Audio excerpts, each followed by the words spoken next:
Quando o gerente de contas me apontou o dedo e gritou que eu tinha roubado os 500 euros da Caixa Forte, o meu coração parou de bater por um segundo inteiro. A sala de reuniões da empresa familiar em Lisboa encheu-se de um silêncio tão pesado que até o ar parecia sólido, e todos os olhos se viraram para mim como se eu fosse uma estranha que tinha invadido a casa deles. Eu, Laura Mendes, 32 anos, diretora financeira da Vinícola Mendes desde que o meu pai me colocou ali aos 25, agora acusada de roubo na frente de 10 pessoas que me conheciam desde criança. O suor escorria pelas minhas costas enquanto eu tentava encontrar as palavras certas para me defender, mas nada saía. O gerente, um primo distante do meu pai, agitava o relatório bancário como uma prova irrefutável. Laura, o dinheiro desapareceu ontem à noite e só tu tinhas acesso ao código depois do fecho, disse ele com a voz trêmula de raiva. Eu sabia que era inocente. Tinha ficado até tarde a organizar os arquivos, mas não toquei em nada. O problema era que ninguém acreditava em mim.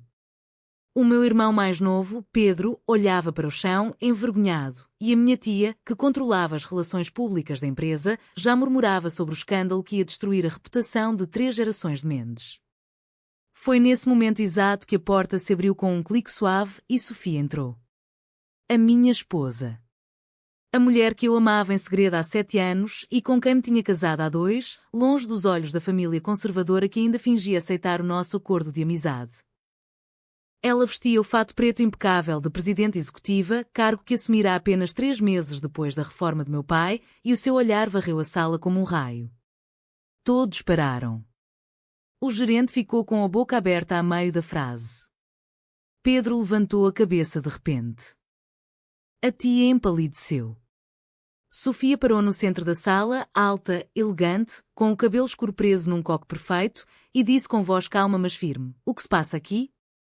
Por que é que a minha mulher está a ser acusada de roubo na minha própria empresa?" O silêncio que se seguiu foi pior do que qualquer grito. Eu vi nos olhos de toda a gente o choque duplo. Primeiro o roubo, depois a confirmação pública de que eu e Sofia éramos mais do que colegas ou amigas. A família sempre soubera vagamente, mas nunca tinha sido dita em voz alta dentro daquelas paredes. Agora, com a presidenta a reivindicar-me como esposa, o escândalo duplicava. O meu pai, sentado ao fundo da mesa, levantou-se devagar, o rosto vermelho de fúria contida. "Sofia, isto não é o momento para isso", murmurou ele entre dentes. Mas ela não recuou. Aproximou-se de mim, colocou a mão no meu ombro e olhou diretamente para o gerente. "Mostrem-me as provas. Agora." O meu coração batia tão forte que pensei que ia explodir. Eu sabia que aquele gesto dela, por mais protetor que fosse, acabava de abrir uma ferida que a família nunca mais fecharia. A honra dos Mendes, construída em décadas de vinho do Douro e contratos impecáveis, estava agora ameaçada não só por 500 euros desaparecidos, mas por 2 mulheres que ousavam amar-se abertamente dentro do império familiar. Enquanto Sofia exigia o relatório, eu senti o peso da escolha que se aproximava, defender a minha inocência e arriscar destruir tudo o que a família construíra, ou calar-me e perder a única pessoa que me fazia sentir viva. A sala permaneceu congelada, ninguém se mexia, ninguém respirava. Era apenas o começo. O resto da tarde transformou-se num pesadelo organizado.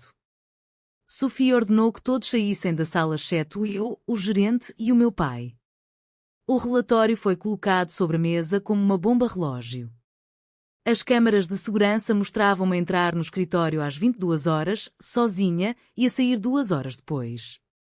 O dinheiro tinha desaparecido exatamente nesse intervalo. Eu expliquei, com a voz a tremer, que tinha ficado a corrigir os balanços do trimestre, que o código da Caixa Forte era o mesmo que usava todos os dias e que nunca o tinha partilhado.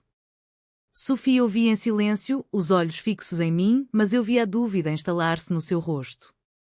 O meu pai, com 72 anos e o orgulho de quem construiu a vinícola do zero, cruzou os braços e disse o que eu mais temia: "Laura, se isto for verdade, a empresa não pode sobreviver a um escândalo interno. Os nossos clientes em França e na Alemanha já perguntam pela nossa estabilidade. E agora com esta história entre vocês duas a vir ao de cima." Ele não terminou a frase, mas o significado era claro. A família sempre tolerara o nosso casamento em silêncio, desde que ficasse fora das reuniões e dos jantares oficiais. Agora, com Sofia como presidente e eu acusada de roubo, o segredo tornava-se uma ameaça pública. Pedro telefonou-me à noite, a voz baixa como se tivesse medo de ser ouvido. Irmã, a tia já está a falar com os advogados. Dizem que se tu confessares, podemos resolver isto internamente e ninguém fora da família fica a saber. Mas se negares e o caso for para a polícia, a Sofia vai ter de escolher entre a empresa e tu. Eu desliguei sem responder. Sofia chegou a casa tarde, o rosto exausto. Sentámo-nos na cozinha do nosso apartamento em Alfama, com vista para o Tejo, e pela primeira vez em anos não nos tocamos. Laura, eu acredito em ti, disse ela finalmente, mas a empresa está a sangrar. Os investidores já ouviram rumores.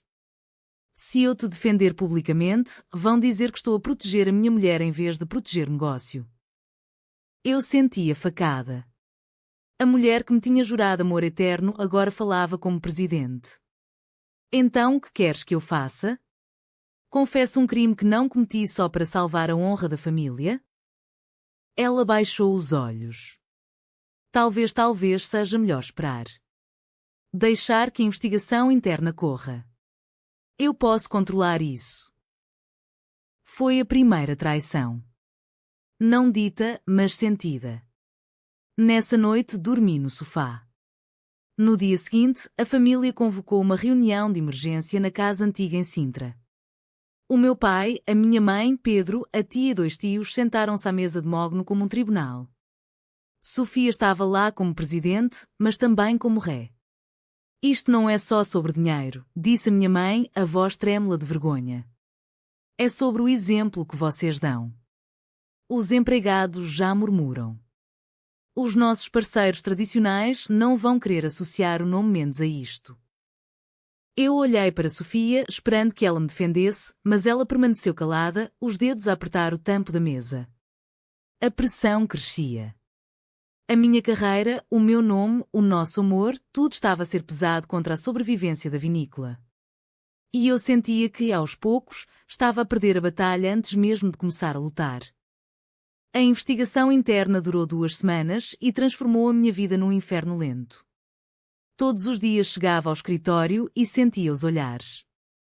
Os colegas evitavam-me nos corredores. O gerente passou a trancar a caixa forte na minha presença. Sofia, como presidente, assinava relatórios diários que me excluíam de qualquer decisão financeira. Em casa, as conversas eram curtas e frias. Uma noite, depois de um jantar silencioso, explodi. Tu estás a sacrificar-me para salvar a empresa, Sofia. Eu sou a tua mulher, não uma funcionária dispensável. Ela levantou-se, os olhos cheios de lágrimas que não caíam.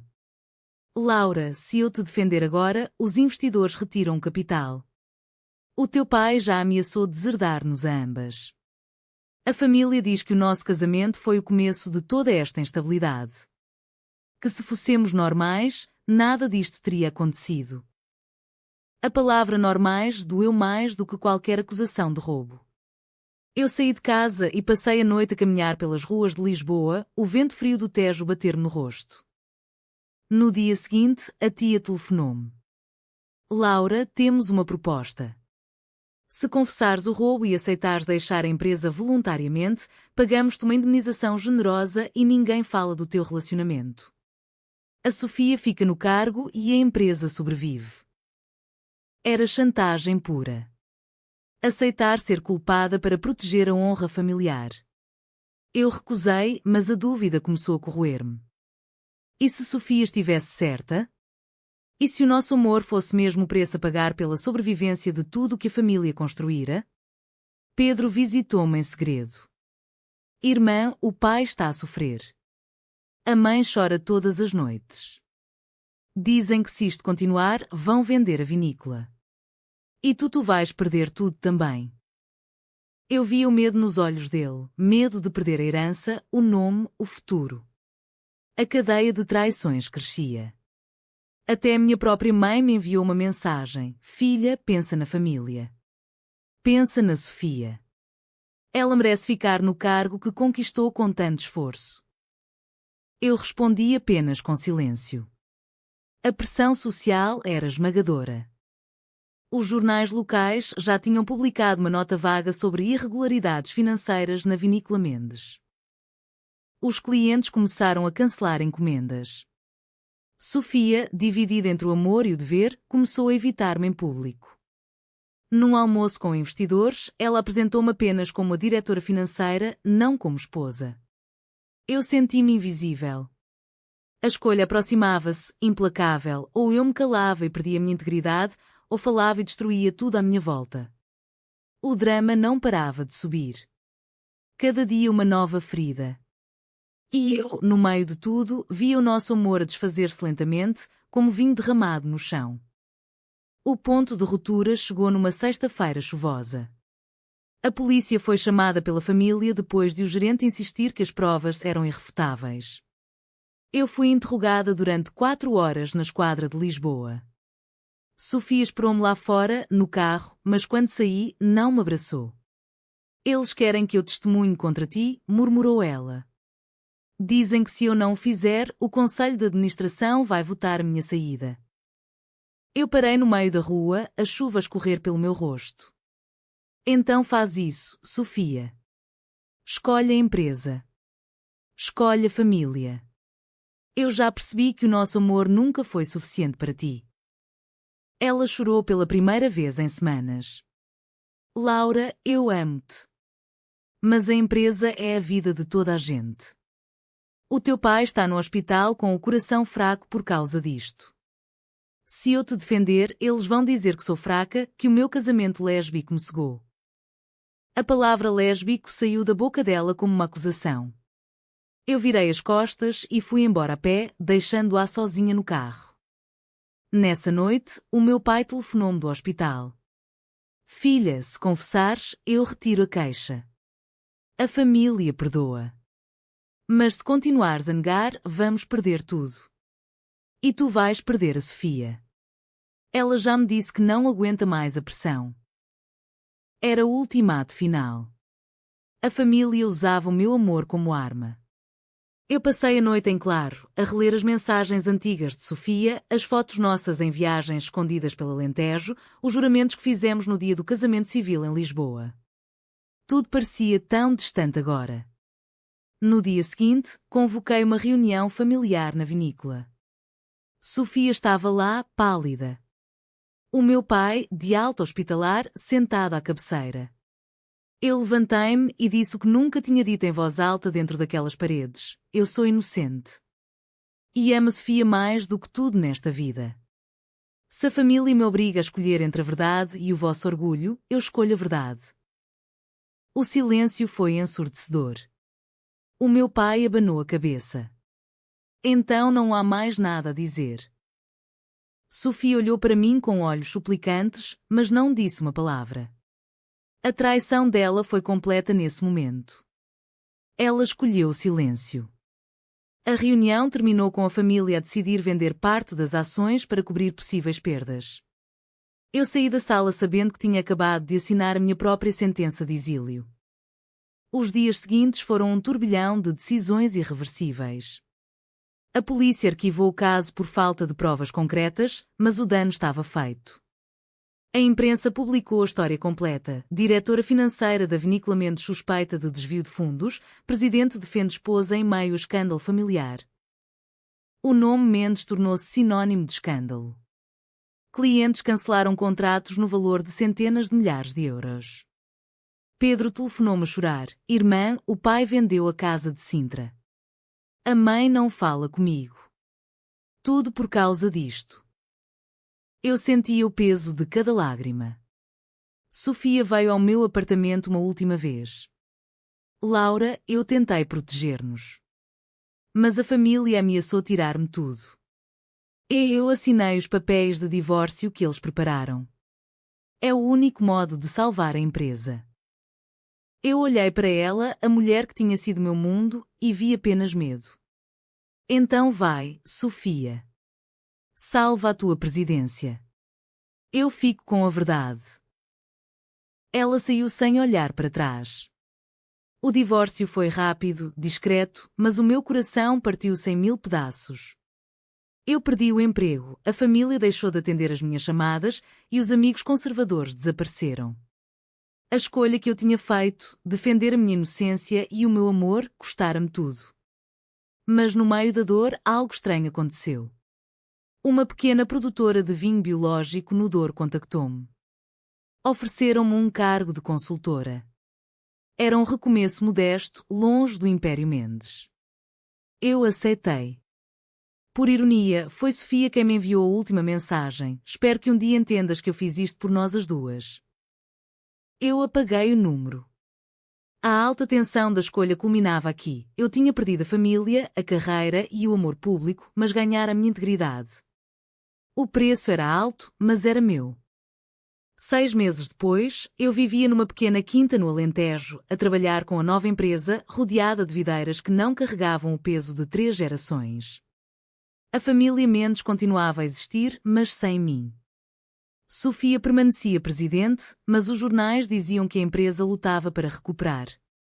Eu nunca mais voltei a Lisboa. Uma tarde, recebi uma carta do meu pai. Laura, o orgulho destruiu-nos. Talvez tenhas razão. Talvez o amor que escolheste seja mais forte do que o nome que te dei. Eu chorei pela primeira vez em meses. Mas não respondi. O meu caminho agora era solitário, mas honesto. Encontrei uma nova companheira, uma mulher tranquila que entendia o meu passado sem julgamentos. O amor voltou, mais calmo, mais verdadeiro. A lição que aprendi foi cruel. Em Portugal, onde a tradição ainda pesa mais que a lei, escolher a verdade pode custar a família inteira. Mas escolher o silêncio custa a alma. Hoje, quando olho para trás, vejo que a decisão que tomei naquela sala de reuniões foi o momento que me libertou. A empresa Mendes sobreviveu, mas eu sobrevivi melhor.